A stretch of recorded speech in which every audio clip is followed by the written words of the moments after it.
Now coming back to the text, we are just in the third paragraph. I spent a little time explaining Heraclitus because he really seems to have influenced the West immensely on this philosophy of war, that he is the father of all things, etc. Then I continue the reading. From a clash of material or other forces, everything in this world, if not the world itself, seems to be born. By a struggle of forces, tendencies, principles, beings, it seems to proceed, ever creating new things, ever destroying the old, marching one knows not very well whither. To a final destruction, say some.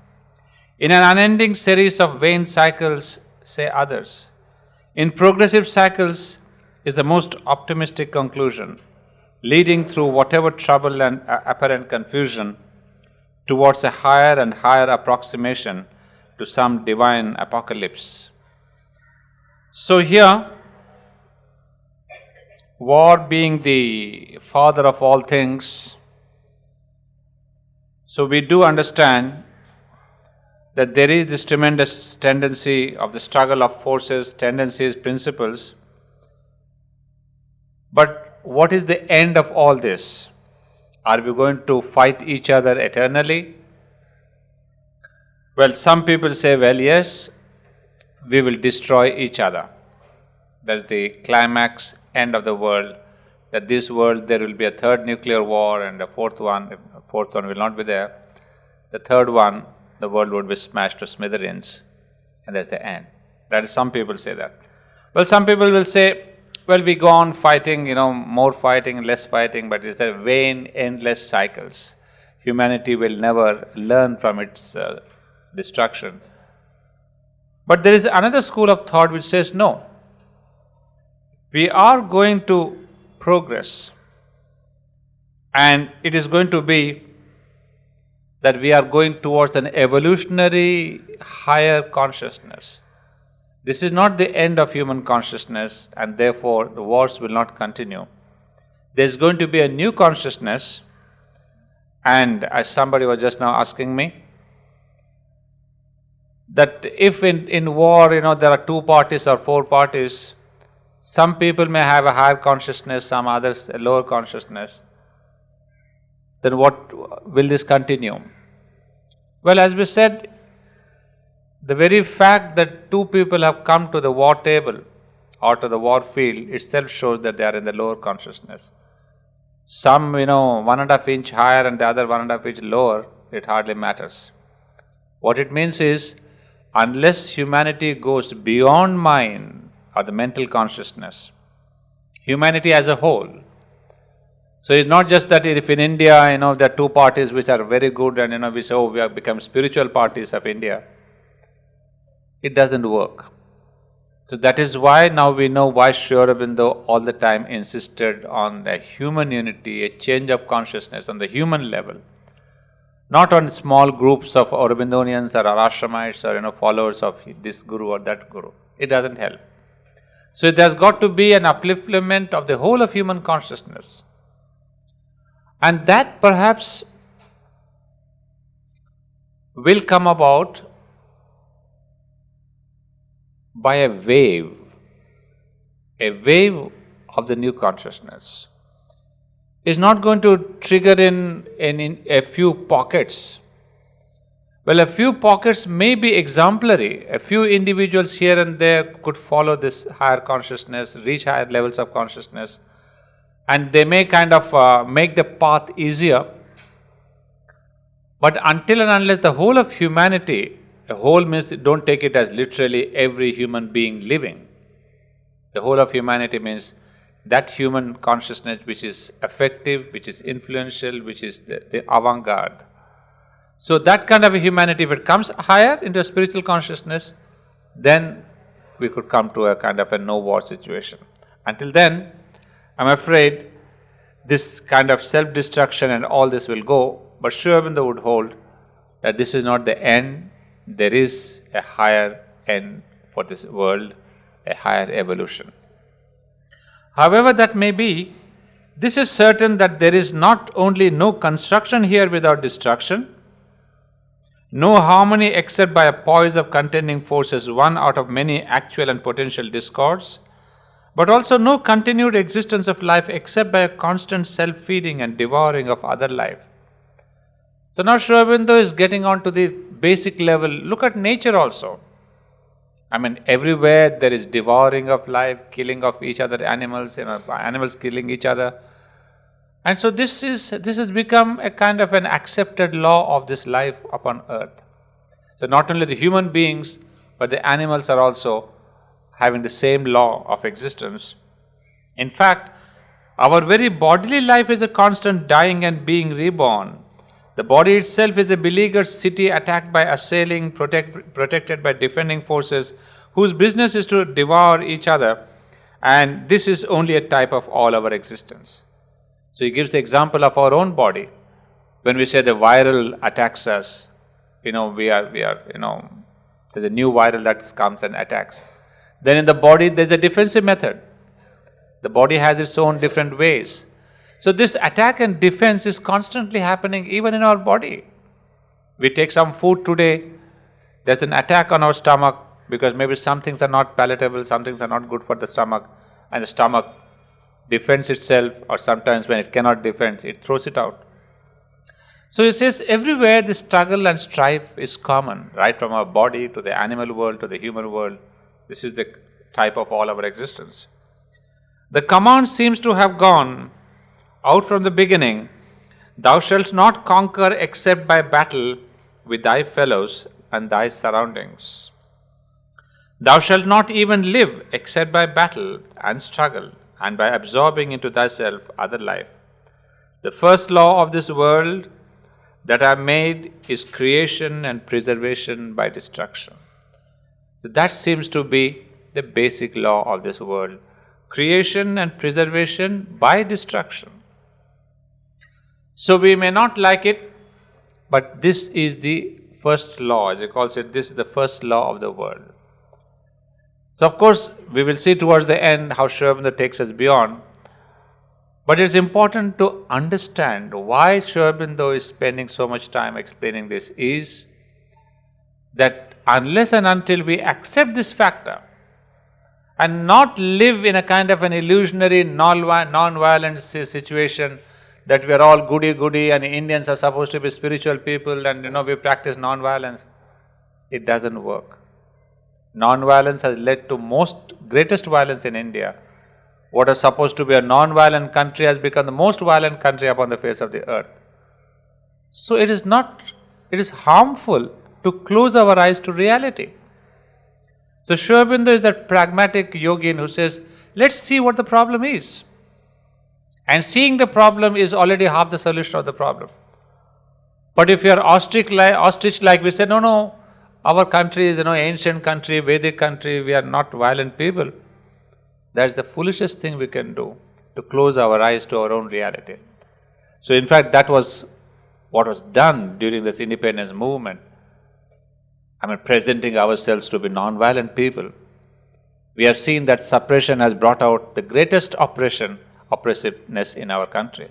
We are killing each other, all the terrorism, all the Naxalites, all the LTTs, everything. So he says, let us be realistic and not just be idealistic. And that is where Sri Aurobindo is brilliant, because he does not fight shy of calling a spade a spade. Once he realizes the disease, then he goes deeper into the cure. Otherwise, if you never accept the disease, you will never find the cure. So this is the attitude of Sri Aurobindo. Let's find out what are the laws of this world. War is one of them. So, if you want to go beyond war, we can. How? You will find out. But just to say, no, we are not warring at all, we are a peaceful country, is rubbish. Ancient thought accepted this starting point so far as it could see it by a scrutiny of the universe. The old Upanishadics saw it very clearly and phrased it with an uncompromising thoroughness which will have nothing to do with any honeyed glosses or optimistic scuttlings of the truth. So you see, that's something nice to know. There is only somewhere that we have gone off the track, but originally in our Vedanta, we did accept this reality of the world. And he says the Upanishadic saw it and expressed it blatantly without any honeyed gloss. You see a beautiful term, honeyed gloss, not trying to close your eyes and say, all is well with our country, we are, religious people and all that. This is, turning your face away from truth. But they did not. They, on the contrary, said, hunger, that is death, they said, is a creator and master of this world. And they figured vital existence in the image of the horse of the sacrifice. Matter, they described by a name which means ordinarily food. And they said, we call it food because it is devoured and devours creatures. The eater is eaten. This is the formula of the material world. This is the famous Upanishadic phrase, the eater eating is eaten. So this is the same law as war. The eater eating is eaten. I take some food. I am the eater. I have eaten the food. But then the food eats me up. Because you see, it goes into my body. It takes energy to digest. So it is drawing energy, it is drawing blood, and then sometimes there's a virus, there's infection in the food, and that causes illness. And that really disturbs the whole harmony of my body. So I think that I'm going to live by this food that I'm taking, but we don't realize that food also is taking energy from you, that is also taking all the concentration from you, is all the blood flow from you, and there's a wear and tear. If you take a heavy food, what's happening? The body is struggling harder to digest that food. So what's happening? It is a strain on the body. So my body is getting wear and tear because of the food that I've taken. It's a very, very simple example we are giving. So the eater eating is eaten. So now go on the vital level, emotional level, the same thing. I think I have an attachment with this person, that I'm dominating this person. But when you think that you have this attachment and the domination, that person's demands are also there. And you're trying to fulfill those demands, you're doing extra work, you're doing extra money, earning extra money to fulfill the needs of the family, and there's a cycle of your own being eaten away. So emotionally you are drained because you think you love somebody, but the love also demands on you. It cannot be one-way traffic love. The lover also demands on you. So trying to fulfill those demands, you are again emotionally exhausted. So vitally again, the same principle applies. So what the Upanishads have said is very much in the same line of the war as the father of everything. So Sri Aurobindo says, our Upanishads recognize this truth, and they put it very bluntly. Even Heraclitus couldn't have put it so bluntly. And then coming to the modern times, as the Darwinians rediscovered, when they laid it down that the struggle for life is a law of evolutionary existence. So Darwin also says the same thing. Struggle for life. Survival of the fittest. So what are you trying to do? Destroying others so that you may remain alive. Is war. And the fittest tries to really see that there is nobody around him, and for that he is demolishing all life around it. So it's the same law. And then modern science has only rephrased the old truth that had already been expressed in much more forcible, wide and accurate formulas by the apothegm of Heraclitus and the figures employed by the Upanishads. So now in the scientific field also, we have to see how this is applicable. But it says, the science also says the same thing, that there is constant destruction and there is a constant creation. There is no single staticity anywhere of only progressive creation. Well, here we end with Heraclitus, and Aurobindo tells us how we have the same thought in Upanishads, same thought in Darwin, the same thought in modern science. There's a whole trend of the same thought. Now coming to modern times, Nietzsche's insistence upon war as an aspect of life and the ideal man as a warrior, the camel man he may be to begin with, and the child man hereafter, but the lion man he must become in the middle if he is to attain his perfection. These now much decried theories of Nietzsche have, however much we may differ from many of the moral and practical conclusions he drew from them, their undeniable justification and recall us to a truth we like to hide out of sight. Now here, I'd like to refer to a small passage because we must again know this Nietzschean thought. You see, Nietzsche, Friedrich Nietzsche, a great philosopher from 1844 to 1900, he brought in this new theory, or this his not theory but his own philosophy, what he called the will to power. Because Aurobindo does mention this later, so I'm just, as I'm on the spot, I'm telling you. As Heraclitus has talked about war as the father of all things, now Nietzsche believes that the cardinal concept of Nietzsche is the will to power. Please remember the same word power that Aurobindo used for Heraclitus is being used by Nietzsche now.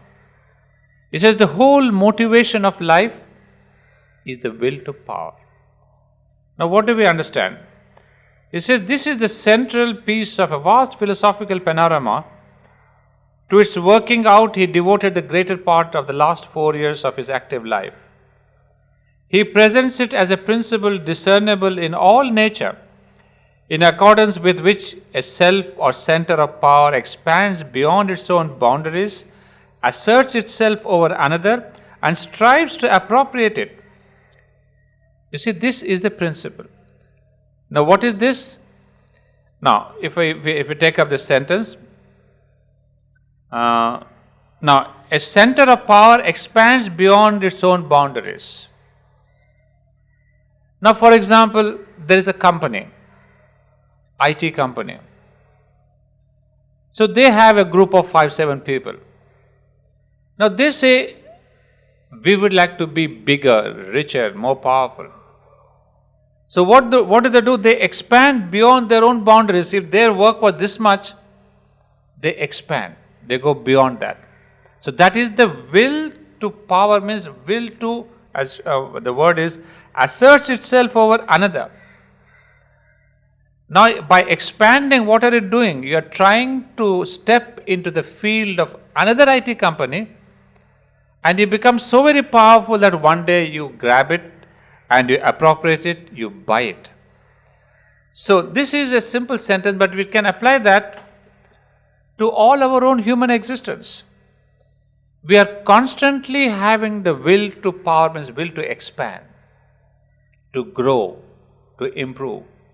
And by that growth and expansion, what am I getting? A kind of a power.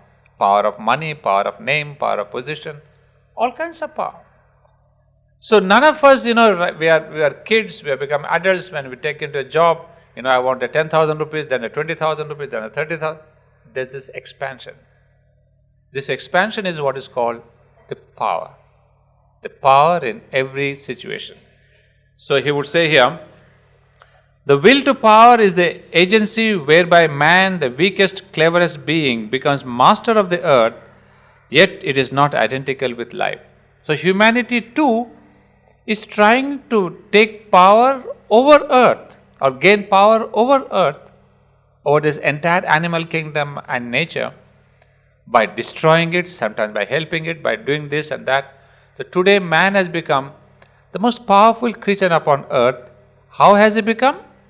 By self-asserting himself upon nature. So like this he keeps expanding, explaining. He says,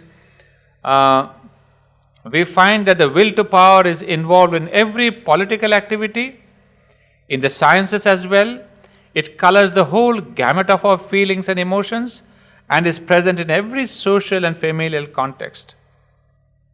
In fact, it is hard to think of a mundane situation in which it is not present. A quarrel between two friends about an ascertainable fact, the contest inherent in every erotic encounter and in the sex act itself, the functions of the teacher, the preacher, the boss, the advisor are unthinkable without involving the exercise of power, but also that of the benefactor and alms giver of every kind, the man who loves to surprise, who gladly forgives, the superior conversationalist, etc. So now he says every little thing, the teacher trying to overpower the student, the boss trying to overpower the workers there, and even there's a little argument, you're trying to prove your point is right and the other point is wrong. So Nietzsche is saying this aspect of trying to win our power is there common in our life. Now this will to power is exactly the same thing as we are talking about war. War is a bigger word, it's a simpler word, more applicable and closer to our understanding. But now we see, this one I've taken from edited by Frank Kermode, Nietzsche, J.P. Stern. These are very popular books, which have really come out in the, for each philosopher we have a book like that. So, just a few couple of lines, there's a whole lot of chapter there. But also Nietzsche, most of you will remember, he is known among these Aurobindonian circles for another reason, for his concept of the supermind. In fact, Nietzsche was the first one to have coined the word supermind, or superman, not the supermind, superman. So Aurobindo, in fact, he says, for lack of a better word, he kind of borrows the word from Nietzsche. So the Aurobindonian philosophers would know Nietzsche and Aurobindo with the common name of Superman. And unfortunately, this philosophy of will to power, you see, there could be a philosophical truth in this, and there is, as we see in Aurobindo too. But that was misutilized by Hitler. You see, the will to power that must struggle and dominate over others is the law of existence. If that is the message that we get from Nietzsche, Hitler said, well, I'm going to do that exactly. I'm going to dominate humanity. I'm going to have the power over entire earth. And for that domination and gaining power, I will do what I want. Whatever I can do. So it's a simple philosophy, how it gets twisted. That is why in Aurobindo, when we say that all this is good, all these philosophies may seem good, but they can also be twisted around if and unless we have this higher element of spirituality. All these so-called beautiful laws can be misutilized by man, by a tyrant, by a king, by a politician to suit his own egoistic purposes. So you see, whatever humanity has done till now, they have been misused. All great philosophers have come, but a wrong utilization has taken place because we lack the spiritual consciousness. That is why now the urgency of bringing in a spiritual consciousness upon earth. Otherwise, mind has given us great philosophers. Your Schopenhauer, there is the Nietzsche, there is, we have the Ken Wilber in the modern times, and everybody. Thought is not lacking. There's always a kind of a growth in this thought process. But it will always lead to a kind of a dead end or a misutilization if there is no spiritual goal. So, coming back to the chapter, so this is what Nietzsche also tells us. I have not taken out from there, where Nietzsche would say, there is a progress, but every man has got to be a lion man. Lion man is one who is powerful. We have this element of the power of war, of killing, the instinct to kill. So he says, this is there in every man. Nietzsche says that. And so he says that these principles which have been much decried have a truth, because we have seen that too in Heraclitus too. It is good that we should be reminded of it. Now this is a very important few lines here, because we understand now why Sri Aurobindo is telling us that we must understand and accept these facts of life, because it is good that we should be reminded of it. Of it means reminded of Nietzsche or Heraclitus or other Darwin or any other philosophers, because first, to see it as for every strong soul a tonic effect which saves us from the flabbiness and relaxation encouraged by the too mellifluous philosophic, religious or ethical sentimentalism. So you see, it's a good tonic for, as it says, for a strong soul. You see, a strong soul, a spiritual soul, a great soul like Vivekananda, it really, to see the reality helps them to be away from this sentimentalism. Because most of us are sentimentally, encouraged towards, as it says, too mellifluous philosophic, religious or ethical sentimentalism. We go in the name of God being mercy and God being love and love thy neighbor, and you should not hit thy neighbor, show one cheek to the other person and all that. It's just all this is sentimentalism. This is not the truth of human nature. So to be guided by that is to hide the truth, that there is this instinct. You see, it is important to know that man is not all that angelic man, that there is the devil in him too. Recognize that. And Sri Aurobindo recognized the devil in man. And in Savitri you have umpteen number of lines describing this devil in man. And then he says how to transform this devil, how to reject this devil. But if you say, no, we are all angelic people, then we are asking for trouble. If not today, tomorrow the problem will come up. So the first thing is, let us be conscious of who we are, of what we are, and not be lost into kind of a sentimental talking. He says, that which loves to look upon nature as love and life and beauty and good, but turns away from her grim mask of death, adoring God as Shiva, but refusing to adore him as Rudra. See, that is the whole principle.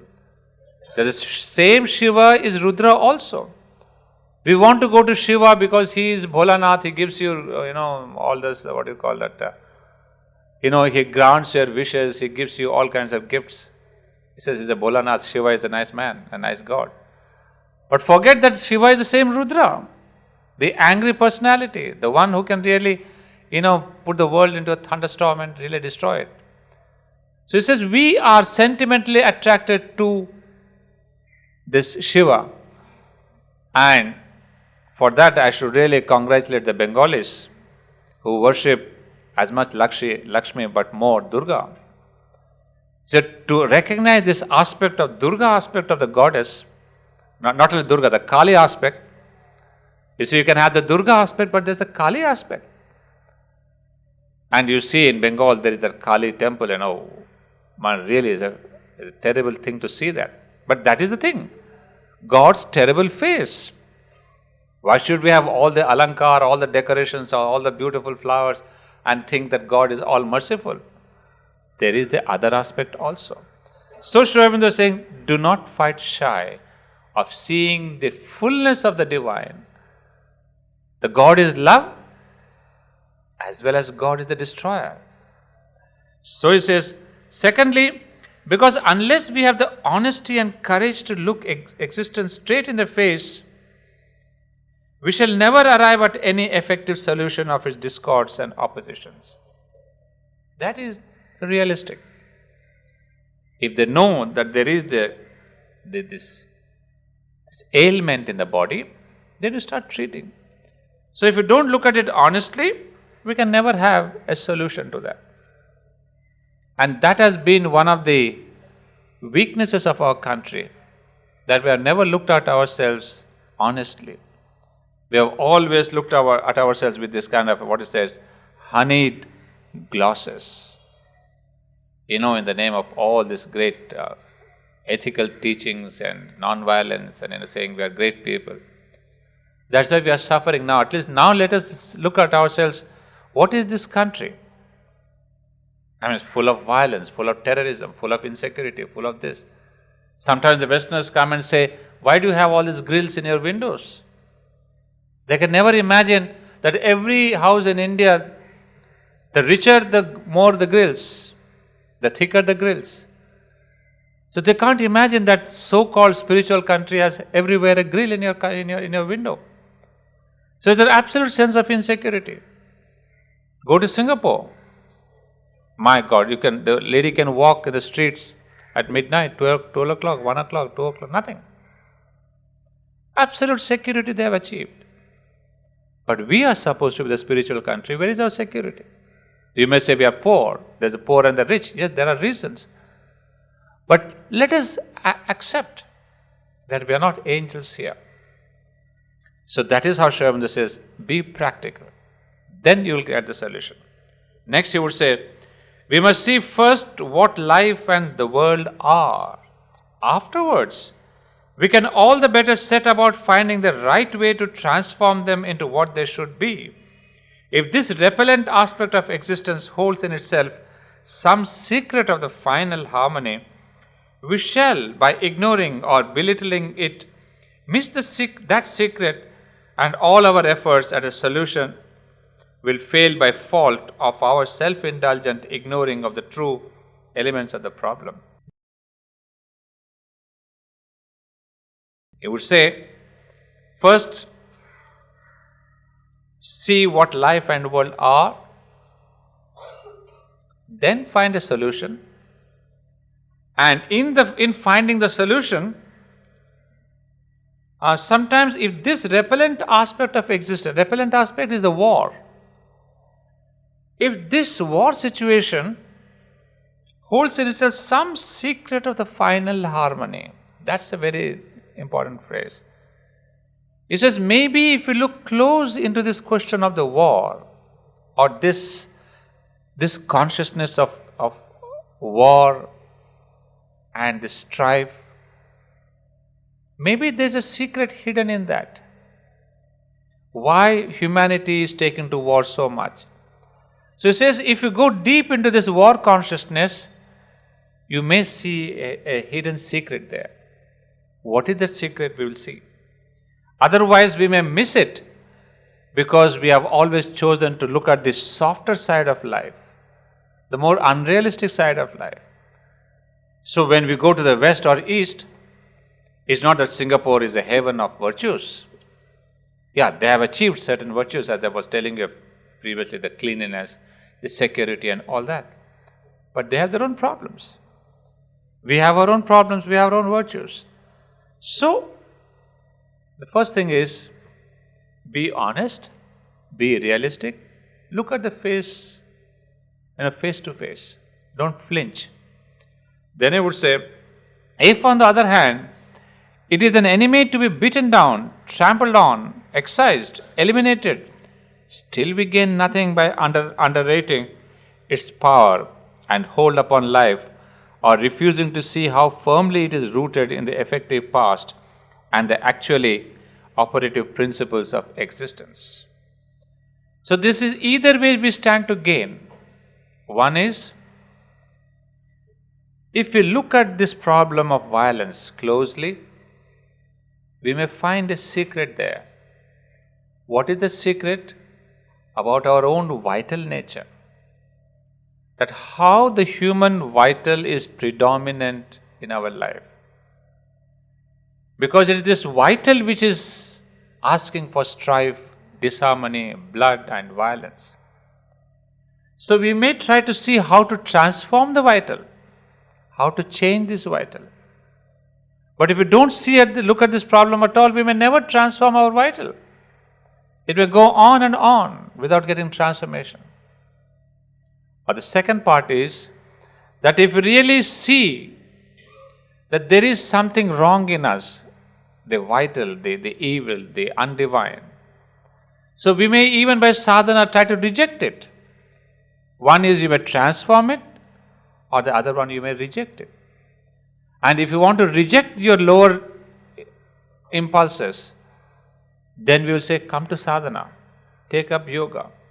So that is how you can transform and reject. If you don't do that, then we go on perennially what we are doing. One party blaming the other, one party killing the other, one Naxalite killing the other. So all this, what are they showing? What are they telling us? That man needs to transform himself.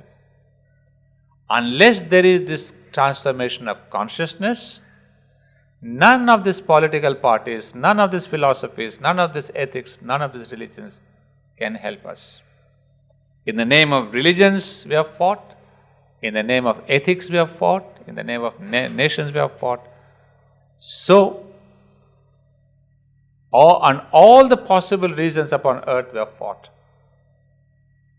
So ultimately it really is kind of cornering us with the only solution, saying transformation, change of consciousness, upliftment of consciousness. That's the only truth. War and destruction are not only a universal principle of our life here in its purely material aspects, but also of our mental and moral existence. Now this is really important. On the physical level we have seen, war is inevitable. Everywhere, right from our inside body to the animal field, to the nature, everywhere there is war. That is the war on the physical level. But there is war now on the mental and moral existence. This is much more dangerous. And look at Aurobindo very bluntly. It is self-evident that in the actual life of man, intellectual, social, political, moral, we can make no real step forward without a struggle, a battle between what exists and lives, and lives, and what seeks to exist and live, and between all that stands behind either. So this is on the mental, moral level. Each time you have a new idea, you see, our human tendency is not just to pronounce a new idea, but we say, that idea is bad, mine is better. Throw away that old system, replace it with mine. So there is a constant battle of ideas. When each company says, my cell phone is better than the other because I've got these extra features. So there is this clash. One thing comes in, the other has to go out. So he says, on every level, a battle between what exists and lives and what seeks to exist and live. So that means there's a battle between the past and the present on every level. So, and between all that stands behind each other. It is impossible, at least as men and things are, to advance, to grow, to fulfill, and still to observe really and utterly that principle of harmlessness which is yet placed before us as the highest and best law of conduct. That principle of harmlessness, the non-violence. So he says it's impossible to really follow. We have had this principle for the last 55 years. Every politician on the counter, in front of the mic, shouts that he is really the greatest follower of the non-violence. But has the country improved? Become more non-violent? Not at all. Less non-violent? No. We have become more non-violent. So Aurobindo, very blunt, he says, nothing can grow, fulfill itself, advance without this war. And this whole ideal of non-violence, he says, it is impossible as we are at present.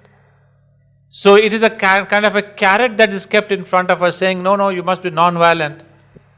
But a carrot which you never reach. Because you can never reach the non-violent stage unless you really change your consciousness. It's no use trying to have this false ideal. Non-violence is a false ideal for the human consciousness at present. Peace is unattainable for the human consciousness as it is at present. So Sri Aurobindo is telling, let us be blunt and really see the reality, and not be garbed in the cloak of non-violence and pretend that we are a non-violent nation. We will use only soul force and never destroy by war or any even defensive employment of physical violence. So this question of satyagraha, this question of Atma Shakti, that we will drive the Britishers out only by our soul force, by satyagraha or by Atma Shakti. Can it be done? Has it been done, first of all? And we, majority of the Indians, we think it is a non-violence that drove the Britishers out. It's a great satyagraha that really paved the way for the Britishers' retreat. That is only a false mesmerism that Indians have got trapped into. It's not non-violence that gave us the freedom. Who said that? It's a party for the sake of its own existence and continuance is whitewashing the Indian mind. But it's not non-violence which gave us. Mother in her vision said, 20 years before the independence came in, she came to Sri Aurobindo and she said, India is free. Sri Aurobindo said, how? She simply said, the way the Britishers came, they will leave. Not because of non-violence or satyagrahas and all the killings and all that. That was an outer shape, and each party requires something to exist by, a name, to an idol, to put a garland upon. So it was decided by the divine destiny that the Britishers came for a specific purpose to our country. Their role was over, it has to go. And their withdrawal was kind of orchestrated by the second war. The Britishers may not agree, may not really approve, may not consent. But it is the second war that really compelled them to withdraw, because they had a greater stake in hand and they had to leave the country. But history and politicians and historians, they whitewash the important events, like what happened with Sri Aurobindo's role. Nobody writes in the Indian freedom movement, except they say the only thing, Aurobindo Ghosh prepared that bomb case and he was put in the Alipur jail. But what about all his principles? What all the work he did? All the writings he gave in the Vande Mataram? Those were the writings that really started the fire in the youngsters in Bengal and in Punjab and somewhat in Gujarat. But our politicians never mention that. Why? Because they want India to be a non-violent, known as a non-violent country. But you see where India is today. It's a shame. So that was not the reality, that we were ever non-violent or that we are even now non-violent. So Sri Aurobindo is saying that all this question of we will use soul force to drive out the Britishers, thousands of people marching and this and that, it's all an external thing that has happened. And sometimes, in fact, I read somewhere, because of the flow of the current of historical events, some people, if you see the waves of the ocean, you throw a kind of a bottle in the waves, a corked bottle, and you see the corked bottle comes up on the wave, at the top of the wave, not because of its own power, but because the wave itself came up and the cork bottle happened to be nearby. It was brought up and people said, oh, look at the cork bottle, how great it is, it's in the top of the world. But it did not become great by its own strength. It came on the top because of the wave of the historical events. That is how some of the figures in India came up on the wave of this revolution that was taking place. In fact, that was founded long back, 100 years back in 1857, by our great heroes, young people of Punjab. All that is forgotten. So we always remember the end, the one who signed the pact. But what about all those people who went before him? And Sri Aurobindo was one of those glorious figures who right from the age of 21 gave his life for 13 years and prepared. You see, a war, first of all, if you remember the recent incident 3 years back when America went to war with Iraq, first there was a bombing of ideas into the media. Then the actual bombing followed. So this is the psychology, the mind has to be prepared. So the world accepts Iraq is a criminal, so let's bomb them. So US is right. So this is the bombing of ideas. There's a psychological preparation. So in India, Sri Aurobindo made this psychological preparation. The waves of revolution that were caught on from Bengal, those waves spread into the whole country. And the center of the wave was somebody called Aurobindo Ghosh there. But today we forget them. So that is why we have to correct that history. We don't know when it will be corrected, because it's not in the interest of the politicians to give us the true image, because they cannot survive without that kind of a false image on which they have to put a garland once a year. So he says, good. Though until soul force is effective, the Asuric force in men and nations tramples down, breaks, slaughters, burns, pollutes, as we see it today. But then at its ease and unhindered, you have perhaps caused as much destruction of life by your abstinence as others by resort to violence. Still, you have set up an ideal, which may someday and at any rate ought to lead up to better things. So here is very strong. He says, you have perhaps caused as much destruction of life by your abstinence as others by resort to violence. So-called Satyagraha movements, how many thousands of people were not killed in India? And they were said to be great heroes, giving up your life for the country. But those great young Sardars of Punjab and Calcutta, they also gave up their life, but heroically, not like cowards. They fought with the British, as he said, is the enemy to be beaten down, trampled down, excised, eliminated? We have to do that. But not by giving up one's life, as if it has no value. So he says, either way there was violence, either way there were deaths. And perhaps there are more deaths in the non-violence than if they were really violent there would have been. So you see, Punjab suffered all those great, I don't want to mention names, but all of you know history. People were surrounded in a compound and thousands of people just bulleted down. So that was violence. But did the non-violence movement stop that? Nothing. So is Sri Aurobindo saying, all this Asuric force in men and nations trampled down. So you say, I won't lift my finger, my guns. Let the Britishers kill, Jallianwala Bagh and everybody and keep killing. But no, I will not lift anything. So what Sri Aurobindo is telling is, by not lifting the weapon, if Arjuna does not lift the weapon of Gandiva, Duryodhan will win the war. And if Duryodhan wins, what happens? The whole of future Bharat his history is done for. So that's what we have done during the so-called Kurukshetra of the Indian independence. We have all put our Gandiva down and said, no, let the Britishers beat us, do whatever it is. We are a great sacrificing nature. By that sacrifice, what have we done? We have not driven the Britishers out, they went away.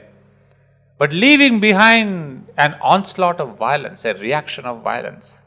And today, it is that is happening. If we had been, as Sri Aurobindo says, the Gita's Kshatriyas fought back the Britishers, perhaps that violence would have been wiped away and today we would have been a better country, a quieter country, a non-violent country today, because we would have really faced, like Arjuna, the war of Kurukshetra would have taken place. Thousands of people, both sides would have died in either way, violence or non-violence, but at least there would have been a greater stability and not this false idealism that we are a non-violent country. So that is, Sri Aurobindo saying, that is what the Asuric force in men and nations tramples down. So this is one philosophy that Sri Aurobindo does not really agree, because he is writing about the Kurukshetra and he is following the Lord Krishna, his advice to Arjuna. Just arise and fight, but with this new understanding. So he says, but even soul force, when it is effective, destroys. Only those who have used it with eyes open, know how much more terrible and destructive it is than the sword and the cannon. And only those who do not limit their view to the act and its immediate results can see how tremendous are its after effects, how much is eventually destroyed, and with that much all the life that depended on it and fed upon it. Evil cannot perish without the destruction of much that lives by the evil. And it is no less destruction, even if you personally are saved the pain of a sensational act of violence. That is something again to be understood. That this evil or this hatred, this question of, the destruction by evil, you cannot suppress it just because externally there's no bullet shot that we have seen during the Satyagraha movement. We think that we have won it because by our soul force we have opposed the Britishers. You see, there have been only 10 people who have died instead of, if there were bullets, there would have been 2,000 people dead. But then Sri Aurobindo is telling that personally, even if there's no pain, if you personally are saved the pain of a sensational act of violence, but evil is not destroyed, that evil of violence, of hatred, all these things will continue. And that is the suppressed evil of violence that has erupted after the so-called freedom movement of the country. During the movement of the country, Satyagraha, no killing, no blood, no pain. But you have only this soul force psychology, this soul force forces become more violent. And that is precisely why India is more violent than it was before the independence. There it was freedom struggle, but it's not a violent country. Today there's violence everywhere. I mean, just this village man, who's I'm living in Kuchukupam, that man threatens me. So what is the rule of the law here? Violence. Emotional violence, physical violence. I mean, this was never the case before India, before the freedom of India. So today this violence and gundagiri have become part of our existence, and we have accepted to be the violence. And all this because long back, 57 years back, 60 years back exactly, or about, we suppressed all these feelings. If our violence and hatred against the British was brought out openly, we would have had a heroic gain back and not discovered this thing. We are begging the country, oh Britishers, please, hamara ghar chhod ke jao, mera ghar hai. We are not supposed to be the beggars. So Sri Aurobindo inspired in the Bande Mataram by this. Don't beg the Britishers. This is our Swarajya, is my birthright. So this was the Gita Yogin. And that is what I admire in Sri Aurobindo. And unfortunately, we do not know this Gita Yogin who fought for the independence of the country. And when he fought the war, there are many Arjunas who came to fight along with him. Mother says there are special souls who came down to work for this freedom of the country and work with Sri Aurobindo. So Sri Aurobindo worked through many Arjunas to get back this victory. And once he fought, the victory was assured. Mother saw it long back. But in the last 20 years, unfortunately, a different wave came, a different personality came, different personnel came, and they took the cream out of the cake, and they became the heroes. But that was again, they did it or not did it, we would have got exactly in 22 years, because Mother saw it. And she said 15th of August had to be the date, 47 or 50 or 47, 48. And also I believe if 1950 Sri Aurobindo were to withdraw, I'm dead sure it had to be before 1950. Because as Sri Aurobindo writes in his message of 1947, it's a gift of the providence to Sri Aurobindo. It's a divine providence which gifted Sri Aurobindo because he worked for the independence of the country. It brought to Sri Aurobindo a birthday gift. The divine brought Sri Aurobindo the birthday gift for the freedom of the country. So mother in one of her messages says, 15th of August 1947 is not important for the freedom of the country. First, it is important because it's the birthday of Sri Aurobindo. So she tells the Aurobindonians, first celebrate his birthday. Because of him and his work, that the divine gave back to us as a country on his birthday. So you see, these are the spiritual inner secrets we do not know. So only some know. Others have blindly followed. Even Aurobindonians, knowing all that, says, no. So and so, so and so, so and so. But I thought this is a paragraph that should set aright our thinking. And whatever we have believed, we must now unbelieve and find out the new truth of our own freedom, of our own country. Because this is what the Kurukshetra is all about. So if Sri Aurobindo did not believe in the Kurukshetra, he would not have gotten into the Kurukshetra or the freedom of the country. Yeah, so we leave that paragraph and we will proceed. I mean, he is becoming more and more powerful with each paragraph, and so you can see the tremendous power in this chapter. That's why I said in the beginning that this is not a chapter that belongs to essays on the Gita. It was an inspired chapter which he wrote because of a new philosophy believed. Right, we will stop there.